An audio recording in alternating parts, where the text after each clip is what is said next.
Programang Bawal ng Pikon, Get It Straight with Daniel Roson. Kasama po natin, Congressman Rufy Biazon, Lone District ng Muntinlupa City. Kung honestly, ako matagal na naman din tayo magkakilala. Hindi ko naman nakakitang medyo may pagkasinungaling ka. Minsan, meron ka lang ayaw sabihin. Ganun. Pero, doon ba sa mga kasama mo sa Congress, wala ka ba nararamdaman na may patong sila din sa customs? Kaya yung iba, kumakangal-ngal, akala mo, gano'n na lang. Wala akong basehan para sabihin na may... Pero may nararamdaman ka? Mahirap din masabi yung gano'n kasi legitimate din iba yung issue nila. Iba naman yung nararamdaman dun sa tsaka yung mga nakita mo at may mga storya, di ba? Kesa dun sa papatunayan. Well, at least, di ba? If you're going to be true to yourself. Kasi dahil nagdaan na rin naman ako dun, no? Naging subject na rin ako ng storya eh. Oh, correct. Which I know, na storya lang. Kaya sa akin, mahirap din akong magbigay kaagad ng kahit na semblance ng paniniwala sa storya ng iba. Yes, pero... Unless meron akong definite na pagbabasehang paniwala. Pero bilang naging Customs Commissioner, the time ba na nandun ka, wala bang tumatawag sa mga congressman? Para... May mga sumulat dati. Ope, ano mo naman to? Okay, ganito. Natanong din ako dyan isang beses. No? I can say in all honesty, no? Walang tumawag sa akin na nakiusap para sa shipment, para sa appointment ng tao, etc. May mga sumulat, nag-endorse. Nila, ito si Juan de la Cruz, gusto maging Customs Police. Customs, may mga ganon. Apply o kaya promotion. May mga sumulat. There is nothing illegal by writing. Ano naman yan? Ginagawa? Recommendation? Ako naman, ang ginagawa ko doon, ang marginal note ko, I hope nandun pa mga records, nalagay ko, refer to personnel, subject to HR. Existing policies and procedures. That's it. Yun So, lang. kasi ang ginawa namin doon, I designated I instructed yung HR namin na gumawa ng system wherein merit-based, qualification-based yung promotions and appointments. Hindi ako nag-intervene sa prosesong yun. Kasi yun nga isa sa mga reform na kailangan gawin eh. Kaya I received yung mga recommendation letter pero pinapaprocess ko in regular process. Walang special treatment. But did somebody talk to you with regard to the removal dati, yung binabakbakan mo yung 3 hari bago? Meron bang mga lumapit sa'yo noon na kinausap sila? Rupy? Wala. Malalagay ka sa In all honesty, I can say it, wala talagang... Did the President tell you in one way or the other to go easy on someone sa customs? Hindi rin, no? President Aquino, never. Not once did he say that. So, the Executive Secretary? Hindi rin. We never had communication, kami ni Executive Secretary. So, walang ganun. So, Wala. Kasi, ang advantage ko siguro noon, when I was appointed, siyempre, galing na ako being a former congressman, political figure, no? I would say, nakatulong yun na hindi ako maging pushover. Especially to those in power. Siguro may konting nahihiya na rin. Or so, hindi ko na-experience yun. That's one thing na hindi ko na-experience. Pero, ano yun? Was it the consensus of your family to resign ka na lang sa customs? Well, kasi from the very beginning naman, very hesitant silang tanggapin ko yung position. I never asked for the position. No? I can say it straight to anybody's face na I never asked for the position, even kay President Aquino mismo. In fact, ang request ko sa kanya noon was for another post, a different position, a non-controversial position. And yet, dito niya ako nilagay. No? Actually, nung I asked for a position, sabi niya, sige, ganito, we'll take note of that. It took a long time before kami nag-usap ulit. And then the next time kami na nag-usap ulit, eto na ang ino-offer sa akin. I even told him, pag-iisipan ko muna, Mr. President. Sabi ko, ganon. And then after a while, habang pinag-iisipan ko, nag-open up yung gusto ko sanang position. Sabi ko pa, binalikan ko siya, Mr. President, nagbukas po yung kabilang Which is? post. At that time, Department of Tourism. DOT. Nung time kasi na gusto ko, meron nakaupo. Okay. So, tiyempo naman, nung in-offer na sa akin ni Presidente yung BOC, nag-resign si the former Secretary Bert Lim. So, sabi ko kay Mr. President, Mr. President, open po yung DOT, baka pwedeng doon na lang. Sabi niya, no, I have this for you. So, nag-usap kami ni dad ko, si Senator Biazon, very hesitant siyang tanggapin ko. Sabi niya, alam mo naman yung challenges niya, baka masira ka lang. Sabi ko, pero The same thing he told me. how can I, sabi niya, sabi ko, how can I say no to the president? Diba? Sabi ko, Bakit? Bakit sinasabi mo yung how can you say no to the president? Bebenggahin ka ba pagka hindi mo Hindi tinanggap? naman. Siyempre ako, I wanted to work with him. No, I believe. Yes, but if you believe I believed in him. No, pero kasi kumbaga, ang iniisip ko lang, I was just speculating na ito na nga binibigyan kitang trabaho, namimili ka pa. Yung ganun ba? Ano ko lang yun, naisip ko lang yun. Wala naman siyang signal na pinarating na ganun. Pero yun ang sabi ko sa dad ko. Sabi ko, and besides, sabi ko, this could be an opportunity to do really something big. Sabi ko, kasi imagine if you're able to do a reform in customs. Sinong aayaw doon, di ba? Biro mo, lalabas ka in history, ikaw nakagawa ng solusyon na maganda. It was a challenge that needed to be overcome. Kaya, sige, I accepted the job. Kaya lang, ikaw ang na-challenge talaga. Well, it was really very challenging, no? From the beginning pa lang, nung sa simula pa lang, naramdaman ko na yung challenge. So anong klaseng tao ang pwedeng medyo dyan, magtagumpay dyan sa... Marami namang qualified at saka would be the right guy. It's the kind of support that we will be giving him. No, kasi sa atin din naman, no, ayoko na masisihin ng society ang lipunan. Pero gaya nun, pag may pumutok na controversial laban sa isang commissioner, ang tendency natin, husgahan na siya eh. Kaya nga, sinasabi ko na kung nandiyan ka sa bureau at gagawa ka ng tama, merong hahatak sa iyo pababa. Kasi nga may mawawalan eh. So what are we looking at now with the investigation going on at na medyo inatake na ng kung ano si Commissioner Feldon? Well, I'm hoping na dito sa investigation na to, yung mga may pagkakamali, maging accountable. No? Maparusahan, kung ano man ang mangyari Sino sa ngayon na kanila. nakikita ninyo dito na most likely ay tatamaan ng investigation ninyo? Saan? Sino doon sa customs? Definitely may mga tatamaan possibly on negligence or yung pagkakamali sa performance ng duty. No? Yung direct na conscious participation in the drug trade, hindi ko lang alam kung meron talagang mahahanap na evidence against them. Pero as far as yung failure dun sa gawin yung duty as customs, tingin ko may mga personalities dyan. I don't want to mention names at this point. No? Pero sa akin kasi more than holding people accountable, after this, let's look at the loopholes, Yes. the system. Kasi yun yung sabi ko na kung gusto natin mabago to, let's not just focus on kasi kung minsan para tayo yung mga during Roman times di ba? Doon sa Colosseum entertained ang tao because of the blood spilling out of the gladiator games. Kay Spartacus. Pero yung sistema hindi natin nabigyan ng panahon. And I think that's what we have been failing on. But all these years. It always goes up dun sa nakaupong customs commissioner. Responsibility yan So, ang ibig sabihin ngayon, with having said na meron talagang mga naging lapses, meron talagang babalik at babalik doon sa kay Commissioner Feldon. So, babalik at babalik sa panawagan na palitan siya.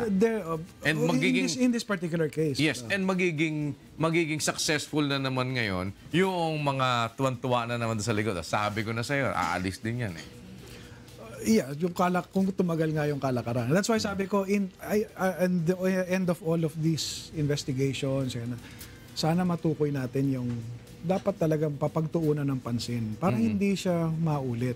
Kasi we've been committing the same mistakes. Pero nakita nyo na po, hindi ba? It's more of the system. Di ba? Sabi nga ninyo, yung mga dapat na palitan. Kasi even in the current crop of congressmen, there are about 7 former customs officials. Kasama ako doon sa 7 na yun. Pero ako lang ang naging commissioner doon sa group na yan.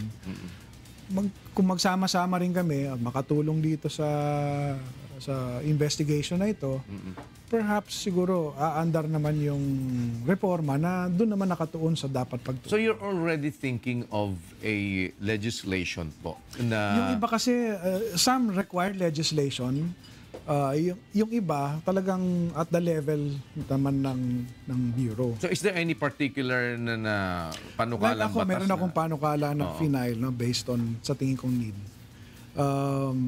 Meron akong proposal na 1% of the collection of the Bureau of Customs will go to the Bureau for its use on modernization. No? Kasi isa sa problema ng customs, just like any other agency, every year pumupunta yan sa Kongreso para humingi ng budget. Yes. Number one problem mo doon, yung limitation mo sa budget, yung pwedeng i-allocate sa'yo. May cap yan no? Kaya nga ang daming projects din ng customs na hindi agad na-i-implement dahil kulang pa sa budget, no, allocation sa kanila. It's not their fault. Second, going to Congress, I don't want to point to particular people, pero it's a thing that is a reality. Ano? Going to Congress already makes the agency prone, no, to political interference. Diyan ay pumapasok yung padrino, diyan pumapasok yung trade-off, di ba? So, let's insulate the Bureau from that. And one thing is giving them a degree of financial autonomy. So, yung kung automatic na certain percentage of their collection goes to them for their use, pwede naman natin specify na para lang sa ganitong bagay yan, then malilibre sila. May flexibility sila to do projects that they need, expand yung kanilang capabilities, no? Increase ang use of technology. Kasi ang idea natin dito is reduce human intervention through technology. Diba? So tapos hindi sila kailangan pumunta na every year. Makikiusap, nanghihingi. Parang namamalimos. So that's one piece of legislation na naka-file na pinasok ko. Sino naman kaya ang mag-agree sa inyo doon? Di mawawala na naman ng pang-impluensya yung mga kasama mo. Kaya nga I'm hoping na in this episode, kasi alam mo ako, positive thinker ako. I always look at the bright side of a bad situation. It's a bad situation we're facing now. But you also have to be realistic. Kasi ako, tingin ko doable yun eh. That's why, ano ko nga dito, shocking itong nangyayari. I hope it shocks us into action. And here is one solution that I have. Hindi naman ako puro lang reklamo o kaya puro pula eh. Ako, iniisip ko nga, ano bang hakbang na pwede natin gawin. And this is one measure that I pero sa mga iniwanan nyo po doon sa Bureau of Customs, siyempre may mga nandiyan dyan pa rin eh. No? May listahan ba kayo ng dapat dito, wala na itong mga to dito eh. The time na nandyan ako, kung talagang pwede ko na pagtatatang sisipain ko talaga itong mga to, meron ba kayong gano'n na nandoon pa? You have, meron ka kasing civil service na rules and laws na kailangan pagbasehan. Diba? Yung bang civil service na yan, speaking of which, hindi nyo po naiisip na mag-legislate ng something that would actually, kasi halimbawa, ikaw, meron kang gagaya nung nangyari sa sa immigration dati. Yung sino ba tong si General Bigote? David. Oh, 'di ba? Intelligence officer niya, ayaw niya doon. Di niya matanggal. Oh, so yung kanyang intelligence officer, parang yun ang susunog sa kanya. Dahil meron civil service na pinagbabatayan, civil service umaawat sa kanya kahit binibigyan niya ng pwestong pareho ng salary grade, pareho ng di niya kasi magawa. yung laws din na yan, while siguro in a certain situation parang kalaban mo. Pero in other situations din naman protection din. Yes, pero wala ba kayo nakikita pong dapat itono doon? Ako hindi ko pa nare-review ng mabuti to say na merong basta in general ang opinion ko doon, it is really a balancing act, no? Kasi paano kung meron ka namang namumuno na medyo may topak? Yes, correct. Kawawa naman yung empleyado. And that's why those civil service laws are there, di ba? Of course, bottom line din dyan yung constitutional right to due process eh. Diba? So, yun yung mga baga sagrado rin yun. So, sa listahan ninyo, meron pa ako kayo dyan nakikita nasa customs. So, ito, alam mo, o kaya naipid man lang nyo kay Paeldon na, boss, ito, ingatan mo itong mga to. Alam mo, talagang mga sabugang pula nito. Mga ganun, wala naman. Opinion ko na lang siguro, yung mga, kumbaga kung paano ko na-appreciate, how I assess a particular person, opinion ko lang yun eh. Kasi pero kung meron akong solid na pagbabatayan, ginamitan ko na ng legal action. So parang lang, nakita nyo lang, kaya lang wala kayong makuhang ebidensya. Parang ganun yan. Oo, And he would be faced with the same, no? Other commissioners. But at least you could have warned him na ito mga... Well, nakapag-usap naman kami from the start. No? Kasi kakilala ko naman na yan from before. He asked for some advice. Ito, nung sa public hearing nga, napag-usapan namin ulit. Sabi ko, naalala mo yung advice ko sa'yo. Yun nga, ang advice ko, he asked me kasi kung anong opinion ko doon sa magdadala siya ng mga bagong tao into the bureau. Sabi ko, fresh blood is good. No? Yun nga lang, sabi ko, you have to work with the organization that you are trying to reform. Lalo na career yung mga nandyan. Hindi mo naman sila basta lang matanggal. So you have to work with them. Naniniwala ka bang may sakit siya? Well, sabi O nagsasakit-sakitan lang? Hindi, I'm sure na inaapektuhan yan sa mga pangyayari. No? Kasi stressful nga eh. Ano ba? Hindi ko naman alam ang condition niya, health condition niya. Kasi pinapatawag nyo. Yung iba sa mga kasama niya, hindi naniniwala eh. Pati nga si Senator Trillanes, parang di yata naniniwala may sakit si... May medical certificate Nick naman Faeldon. yata. Pwede na may pagawa yun eh. Pero ibig sabihin, ano ba ang ano nyo? Ano ba plano nyo? I-contempt nyo ba pag di pa nagpunta? Paano po ba? Ano bang... Ako hindi ko naiisip yon. Pero kasi ang kilos naman ng Kongreso, siyempre as a committee, as a collegial body yan. Diba? Pero ako, I don't feel the need to cite him in contempt. Kasi I'll just take his word for it na nagkasakit siya. And I'll take the word of the doctor na may sakit siya. It does not excuse him naman from whatever accountability he has. Yes. Whether nasa ospital siya or not, pareho rin yung accountability niya. If ever, yung pagsagot-sagot lang siguro personally ang kulang. No? Sa akin kasi nung panahon ko, I made it as a policy no, na pag humarap kami sa... Kasi nagkaroon naman kami ng mga investigation nung panahon ko. Inimbestigahan kami ng Kongreso, ng Senado. Ang policy ko doon, sabi ko, ako lang ang sasagot. Yes, para hindi I am the head of office. I am accountable I am accountable for this post. Ako lang ang sasagot. Except, sabi ko, kung merong direct question na para to sa you, tao. o kaya yung technical knowledge na hindi ko alam, siya may i-refer ko. But ang general rule, ako lang ang sasagot ng lahat ng issues in behalf of the Bureau. Para walang masyadong conflict. Pero ngayon while all this brouhaha is happening, ano nakikita ninyo nangyayari ngayon sa customs? Baka habang busy ngayon lahat, sila nag-ano. Kasi that's a possibility na sinasamantala na, sige, diyan kayo ngayon, busy kayo ngayon dyan, magkakalusutan na naman dito sa customs. Well, it's possible no, na yung focus natin na da-divert na. Lalo na siyempre pag nagpatawag ng congressional hearing, most of the responsible officers are in Congress. No? Kaya medyo napag-isip-isipan ko na nung last na hearing, naawa rin ako dun sa mga resource persons namin. No? Kasi umaga nasa Senado. Yes. Tapos immediately after ng Senate, punta ng Kongreso na ang hearing namin, umabot kaming pasado alas 12 ng gabi. Yun, nandun sila, present. No? So, possible na may... marami rin naman kasi sa inyo sa Congress, nag-grandstanding na lang. Hindi ko na mahuhusgahan yun. Kahit wala nang kwenta tanong lang, makatanong lang. Diba? Parang, but just the same. Ngayon po, ano ang maaasahan na mga mamamayan na posibilidad na merong lilitaw na magandang batas out of this investigation? Are we really going to wait for that? Or meron ba talagang... Kasi supposed to be, di po ba ganun? In aid of legislation. Yes. Kayo, yung mga investigation, in aid of legislation. Ano po ang expectation ngayon dito na makraft talaga? Well, sa committee naman namin, yung Ways and Means at saka Dangerous Drugs, ano naman ako, confident naman ako may legislation na lalabas. Dahil naririnig ko rin sa mga kasamahan, mga ideas din nila na para ma-improve yung system. So ako confident na meron naman lalabas na at least paano kalang batas. Yung pagiging batas is another thing. Yes. And on at your least part, may output. And on your part, you already have Meron something. na ako. May mga nauna na ako. At syempre yung contribution ko na lang rin sa discussion para sa iba pang possible na batas. Hindi kayo pwedeng gawing witness, ano? Pwede ba kayo... Nagsishare naman na ako as... Hindi kayo pwede patawag ng Senate, di ba?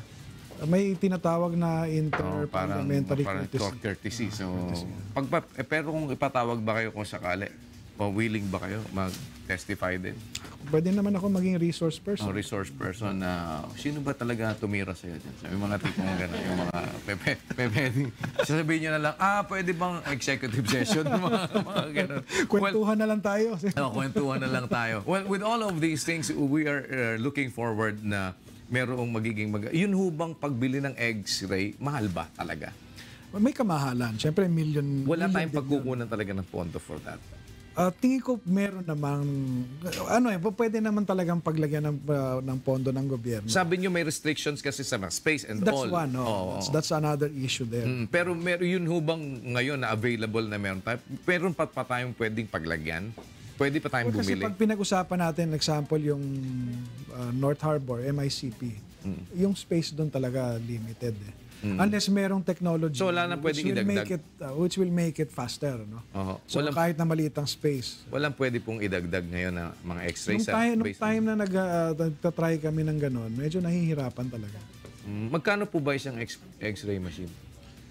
Do you have an idea? Hindi ko matandaan yung halaga niya. Pero siguro not less than 5 million yan per unit.